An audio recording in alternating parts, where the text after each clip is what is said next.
What? Horrible human being. Greetings, hello everyone, and welcome to another edition of the Arlington Weekly News. I'm Craig Nolan. Thanks for joining us. Buenas noches, Mr. Nolan. Soy Daniel Pineda. My name's Adele Quo, and this is Greenzilla. Greenzilla. Wow, We've decided on Greenzilla. Greenzilla. Is that it? It's gonna stick. Welcome to this edition of the Arlington Weekly News, our last show in January 2018. 2018. And possibly our first show in February Technically. 2018 as well, I guess technically, Yeah. logistically, time-wise, stamp dated, well, anyway. Here we are. Thanks for joining us, and we've got some goodies for you tonight. The usual lineup of things, our news and community bulletin board. Adele Quo is here with another installment of It's easy being green. Greenzilla. Wow, you got it down. Greenzilla. Well, that ought to get a chuckle out of some of our viewers out there. Greenzilla is in fine form there tonight. CBB, as I mentioned, Denise is here. Denise Pringle, our reviewer, looking at the way of the world tonight. We always appreciate Denise and look forward to her theater reviews every night. Our News for Seniors segment, and then our very own styrofoam mom, Miriam Gennari, and her discussion, a little conversation with Ralph and Denise Perrino. Is that right? Perrino, coming up at the tail end of the show. But at the beginning of the show, here's a social media reminder from my partner over here, Senor Pene. Absolutely, Mr. Nolan. Well, you can watch the Arlington Weekly News on our YouTube channel. That's youtube.com/Arlington Weekly News. And you guessed it, guys, the number 1. Also, facebook.com/Arlington Weekly News. And also on the radio, right, Mr. Nolan? That's right, absolutely. On WERA 96.7 LP FM. Give us a listen. That's right. Okay, well, we're having so much fun here. We have to get down to the serious business of the news. And here we go with our first of our news items. News for Seniors glasses somewhere in place. Well, here's a story that might be outdated, obsolete even, by the time you see and hear this. It's the most recent population estimate for Arlington County as of mid-2017. Well, if you guessed 239,074, then you would be correct. Not everyone agrees, though. Arlington County's profile estimate as of the beginning of 2017 was only 222,800. Well, one thing is clear, however, our population has been growing. Back in 1970, the population was a mere 174,318. We hope you're jotting all these numbers down here. Some people might call it growth. Others might call it trying to put too many people into a finite space with limited natural resources. Well, the reason we said that the story might be obsolete soon is that Arlington predicts the population will be over 278,000 by the year 2040. So stay tuned. Updates will be coming in, and we'll get them to you as soon as they're available. Funny man, Mr. Nolan. Senor Right? Pineda. Well, absolutely. Well, the building that used to contain the Clarendon Walgreens has been purchased by J.P. Morgan Chase. J.P. Morgan Chase is a large bank with headquarters in New York. They paid $25 million for the single-story building. Some reports have speculated that it may be used for a new bank branch. However, given the high purchase price, the construction of a multi-story, multi-purpose facility seems more likely. Ooh, only $25 million. Wow. Yes, indeed. Okay, next up on our news items here, the Virginia State Senate voted 30-8 to remove a sunset clause requiring Arlington officials to renew their authority to impose a hotel tax. The existing tax was set to expire this coming July. The tax itself is 0.25% of the regular hotel bill, and the money is used to pay for promotion of tourism. Some might suggest that this is like making a store customer pay for television advertising that brought them into the store in the first place, and so it is. The difference is that advertising cost is not listed separately on the store receipt. However, Arlington residents who have to shelter in a hotel in an emergency, they might not appreciate that. Daniel. Well, Craig, this next story is a sad story for many Arlingtonians. Arlington cyclists will be saddened to hear that the Fresh Bite store in Ballston has closed. 2 other locations in the D.C. metro area closed earlier. Fresh Bites posted a message on their website announcing the closure due to circumstances outside of their control. The message gave thanks to Arlington County for supporting the company's Tuesday night ride. The message also thanked customers for their patronage over the past 11 years. It's sad to see them go, but you never know. They might be back. All right, we'll be back with our CBB file right after we hear from Adele Quo in another installment of It's Easy Being Green. Here's Adele. Hey, it's great to be back, and my name is Adele Quo with another It's Easy Being Green. There's still a lot of bad rumors about rain gardens. So Joe Tree Frog, our mascot, wants to get rid of myths and get you excited about adding a rain garden in your yard. Myth number 1, a rain garden is not a pond or wetland or detention basin. Rain gardens remain dry most of the time and are not as deep as detention basins. But a rain garden is a temporary ponding area. It collects stormwater runoff from your impervious surfaces during an actual rain event, allowing the water to slowly infiltrate into the ground, removing sediment, nutrients, and pollutants as the water filters through the soil. Rain gardens should drain and dry out within 24 to 48 hours of a rain event. So myth number 2, rain gardens attract and breed mosquitoes. Not true. Properly designed and installed, a rain garden should only hold water up to 48 hours, which is not long enough time for mosquitoes to breed. So remember, rain gardens remain dry most of the time. Myth number 3, rain gardens look messy and wild. Well, a rain garden is filled with Virginia native plants, but when, again, designed and installed properly, with the correct site location and plant selection, can look just as manicured as a regular garden bed. Myth number 4, rain gardens are complicated to design, expensive to install, and difficult to maintain. There are many resources available for homeowners to learn how to do rain garden design, construction, and maintenance DIY. More importantly, rain gardens offer many benefits. Rain gardens beautify your home, increase its value while preventing flooding. Rain gardens are a proven way to improve water quality locally and regionally. Rain gardens also provide habitat for bees, birds, butterflies, and other wildlife. So to help improve air quality and reduce your carbon footprint, rain gardens are amazing. So mark your calendar for the Homeowner Rain Garden Workshop on Saturday, February 10th from 9:30 a.m. to 12 noon at the Providence Community Center located at 3001 Vaden Drive, Fairfax, Virginia. Learn about designing and planting a rain garden at your property to be an attractive landscape feature that allows rainwater and snow melt to infiltrate into the ground.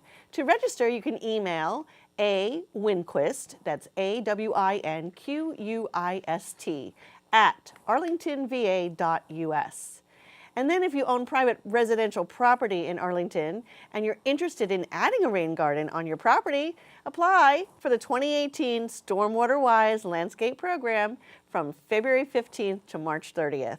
And that's environment.arlingtonva.us/stormwaterwise.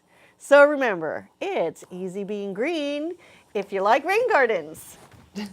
And who started all those myths anyway? Yeah. Simply They're just terrible. Not true. I wonder if it's that darn Greenzilla. Greenzilla did it. Blame it on Greenzilla. All right, we squashed those myths. Rain gardens are good. They are wonderful. All right, appreciate it. Thanks, you, Adele. Adele.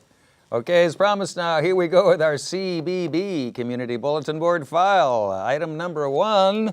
Well, here's an event for empty nesters, singles, or couples without kids. It's the answer to the question, how do you convert common recipes down for only 1 or 2 people? Well, come join Tori Gwilliam, registered dietitian, nutritionist, to learn the cooking skills needed to downsize recipes, use leftovers, and minimize food waste. This class will take place on Tuesday, February 6 from 10 till 11 in the AM portion of the day, Walter Reed Community Center, Senior Center and Park, 2909 16th Street South here in Arlington. For more details, call Leanne at 703-228-0955. Daniel. Leanne Canute. Yeah, take two. Easy for you to say. Well, Craig, as we move into Black History Month, it's appropriate time to meet with Stephen Livingston, the author of the book Kennedy and King. He'll discuss the emergence of two of the most significant civil rights leaders of the 20th century. Mr. Livingston will also examine the impact these two men, coming from very different backgrounds, had on each other. Mr. Livingston's presentation will take place on Thursday, that's February the 8th, from 7 to 9 p.m. at the Arlington Central Library. That's located at 1015 North Quincy Street in Arlington, Virginia. And Daniel, also in our CBB file, well, don't look now, but Crafter Dark is back with another presentation of little-known artistic tricks. This one's, it will be popular among scrapbookers, and it could have other implications as well, or applications as well.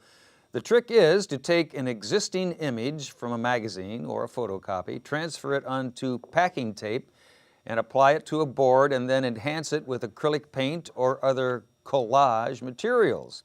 This is a BYOI event, that being Bring Your Own Images. Wow. And it takes place on Wednesday, February 7, from 7 to 8:45 at Shirlington Branch Library. They're located at 4200 Campbell Avenue in Arlington, right here in Arlington. Information should be on your screen there. This adults-only presentation is free, but registration is required. So give them a call at this number, 703-228-6545. Daniel. Well, the movie actress Mae West once said, "Too much of a good thing can be wonderful. However, there comes a point where too much is simply too much." Families often spend a lifetime collecting treasures, but sometimes the accumulation can be overwhelming. Come join representatives from Virginia Cooperative Extension as they provide you with tips on how to declutter and downsize. The presentation will take place on Thursday, that's February the 8th, from 1 to 2 p.m. at Langston Brown Community and Senior Center and Park. That's located at 2121 North Culpeper Street in Arlington, Virginia. For more information, call Elizabeth Poole at 703-228-6300. And that's a look at CBB. We'll be back with our News for Seniors file coming right up after we hear from Denise and her thoughts on The Way of the World. Here's Denise.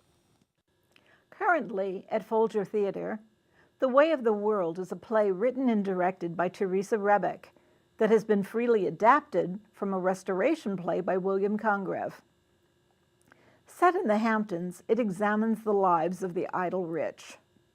May is an heiress with a $600 million inheritance and a handsome cat of a boyfriend named Henry, who has recently seduced her Aunt Renee. Both women feel betrayed by him, and the play largely follows Henry's attempts to win back May's heart with a marriage proposal.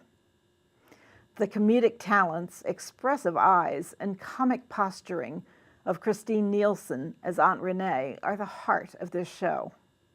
This Hampton grande dame also spouts the most current political joke when she tells her niece they can't go to Haiti because it's a shambles. Eliza Haberth as socially conscious May and Luigi Sotil as her handsome boyfriend Henry are credible as fair-haired young representatives of the 1%. Ashley Austin Morris as the waitress almost convinces us that she's the most relatable member of the group, until we are made aware of her propensity toward grand larceny.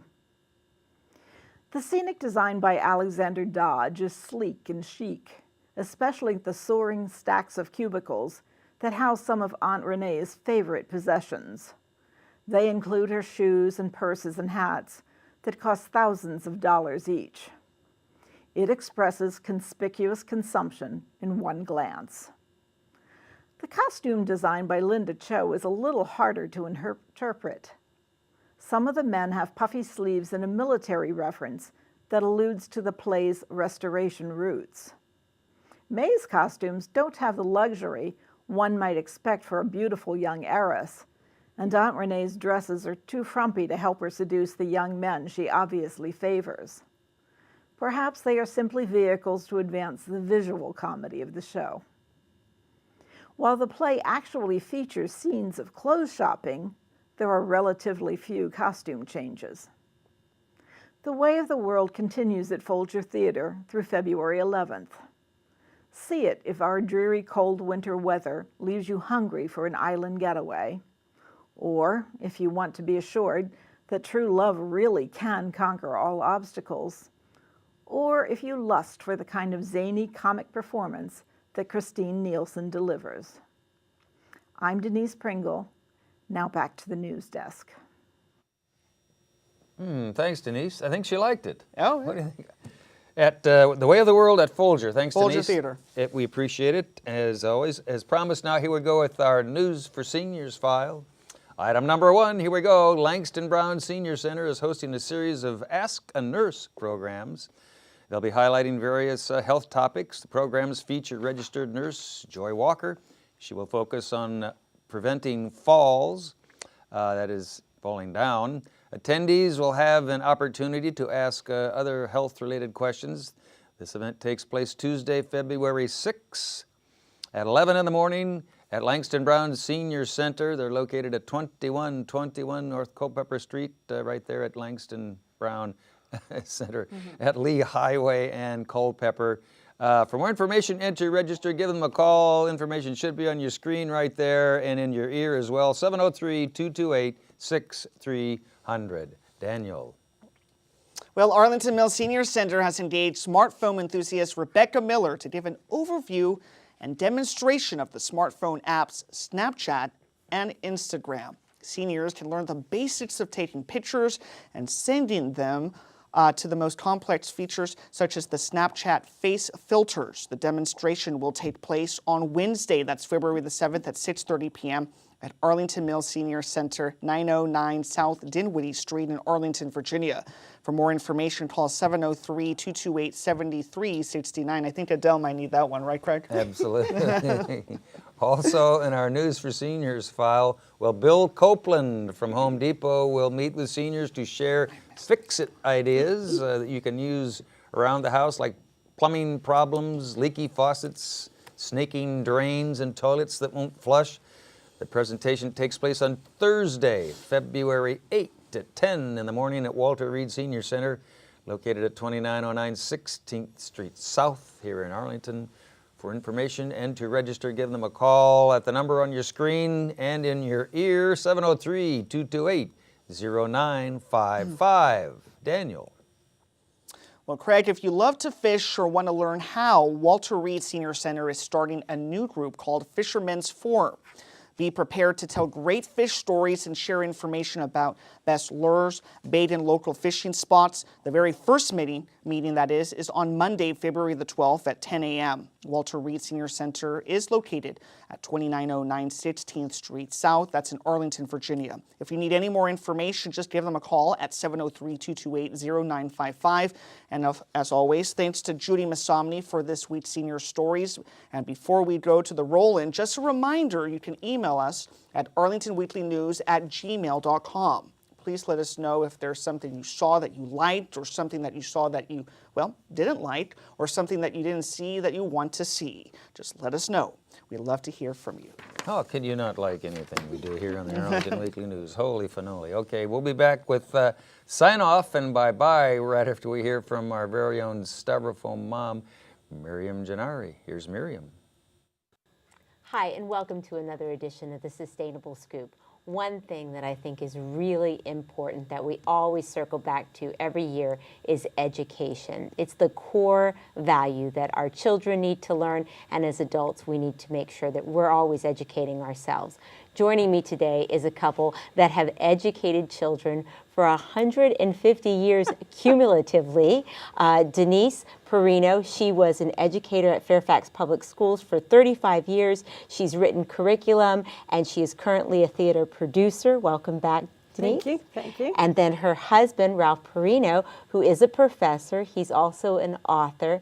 And jointly, for 25 years, they've owned Nova Tutoring. Welcome back. Thank you. Thank you for having us. Well, I have to be honest. The reason I had to bring you back was I had gone to your website and it said that you were retiring, closing the business. How did that happen? We're closing the business. We're not retiring. Oh, you're not Yeah, retiring. I'm not sure we can spell that word. I see. Good to hear. Denise, what's going on? Well, one of the things that we thought about after 25 years, the education has changed quite a bit. And it seems that the model that we used, the in-home tutoring, was not necessarily something that the public really was interested in. Even though I think it's something that is needed more than ever because of the one-on-one that we offered and the kids needing to focus and work on conversation and communication. But it seems like it was a model that had served its time. I couldn't disagree more. It hasn't served its time, has it, Ralph? Denise taught theater for 34 years. I've taught sociology for 35 years. We know the value of interpersonal skills and interpersonal communication. And as adults, we know that's critical. Young people today don't seem to see that because of the digital age. So Denise is right. It's needed more now than ever. But we found in the last 5 or 6 or 7 years that the pull and tug of technology was so intense and so strong that the desire of parents and students to want that one-on-one in-home kitchen table mentoring, coaching, tutoring that we think is the key to educational success had been reduced or diminished. There's still a percentage of people who still desire that, but that percentage is shrinking dramatically. Well, with classroom sizes so big and so many distractions, we won't even get started on social media. One of the things that I remember learning from your book is that children need to be empowered to speak for themselves. They have to learn to advocate. And how do they do that in a classroom with a shy child? Or how do they admit to their friends that they're not doing as well as they think they should be, or maybe that their parents expect? Well, can I take this? Go I ahead. think that there's one thing that it's important for the child to speak up, but it's also important for the parents to say, they see a problem, to say, we need to do something about this and let's take care of it. And too often I would hear sometimes parents would say, well, we're not really sure, so-and-so is not really sure if they really want to be tutored or not. And I would say, well, are they failing? Are they getting D's? Are they unhappy? And if the answer was yes, then I would say, well, it's kind of up to you and the child to do this. Well, you know, you to can't- parent. To parent and also recognize you got to know what you don't know. Exactly, Right? And if the exactly. grades and the report cards are telling you something and your Yeah. child has anxiety, you got to make that executive call. Yeah. They need to take a theater class or a sociology class. They need to get engaged. Exactly. And that's how you do it. And I do understand that it's the allure of dropping your child off somewhere and letting them do some drills there for a while and prepping them for the test. But the core social skills, the skills needed to succeed, Right. Yeah. are the things that are lacking. So just because we're not going to have the benefit of your wonderful business to mentor and educate and prepare students for the future, how are you going to stay plugged in and involved so that you can continue to impart your years and years of wisdom that everyone has found so valuable? Well, we would love to come back and talk to you again. And we also, our website, even though it says that we are closed, the blog is still alive.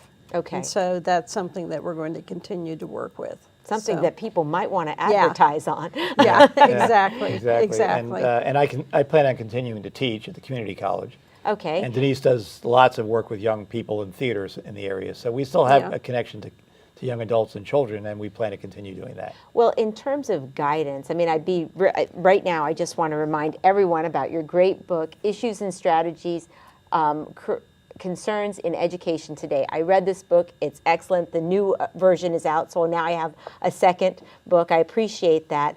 You're going to do some writing. Is that correct? That's correct. Okay, but you're also an avid reader. So could you just give us those two recommendations that you Glad showed you me? asked. I'm reading 4 or 5 books at the same time, and 2 of them I brought with me tonight.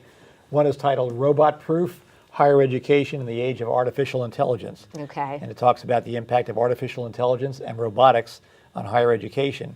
And what's interesting about this book in particular is that the author is the president of Northeastern University, and he points out the fact that even though we have artificial intelligence and robotics looming in the horizon, the core skills that employers are looking for are still things like critical thinking skills, problem-solving skills, written communication skills, oral communication skills, working in groups, working across cultural lines, all the soft skills that we as adults know are critical.